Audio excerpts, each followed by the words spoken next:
Hello বন্ধুরা, আজকে আমরা যাবো নতুন হাটে বড় ব্রিজে ঘুরতে। তাই টোটো কাছে আসতেই দেখি সবাই আগে থেকে বসে পড়েছে। তাই আমিও জানলা ধরে বসে পড়লাম। আর দেখতে না দেখতে এইদিকে আমাদের টোটোটাও ছেড়ে দিয়েছে। এইদিকে আমাদের হাই রোডে ভিউ নিতে নিতে চলে এলাম নতুন হাটের কাছে। আর কিছুক্ষণের মধ্যে আমরা চলে যাব বড় ব্রিজের কাছে। দেখতে না দেখতে ফাইনালি আমরা বড় ব্রিজের কাছে পৌঁছে গিয়েছি। এখানে টোটোটা এক জায়গায় দাঁড় করে ভাড়া দিয়ে আমরা সবাই মিলে চলে গেলাম ব্রিজের উপরের দিকে। ফাইনালি এখানে আমরা ব্রিজের উপরে চলে এসেছি।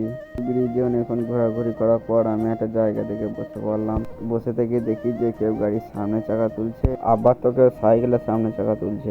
মানে সবাই এক একটা রাইডার। তো ওখানে গিয়ে এইসব দেখার পর ভাবলাম যে ব্রিজের নিচে যাওয়া যাক। তাই এবার এখান থেকে নেমে চলে গেলাম ব্রিজের নিচের দিকে। ওখানে হাঁটার পর আমরা সবাই চলে এলাম ব্রিজের নিচে।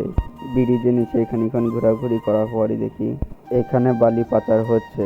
তাই আবার এখান থেকে তাড়াতাড়ি করে চলে এলাম ব্রিজের কাছে। ব্রিজের কাছে আসতে এই পাহাড় পর্বত পেরিয়ে চলে এলাম ব্রিজের ওপরে। ব্রিজের ওপরে আসতেই দেখি যে পুলিশ চলে এসেছে। তাই আবার ব্রিজ থেকে নেমে একটা টোটো ধরে চলে গেলাম লালডাঙ্গা মাঠের দিকে। ফাইনালি আমরা সবাই মিলে লালডাঙ্গা মাঠে চলে এসেছি। এসে দেখে গোল পাইনি দুলানে সবাই মিলে দুলান খাচ্ছে।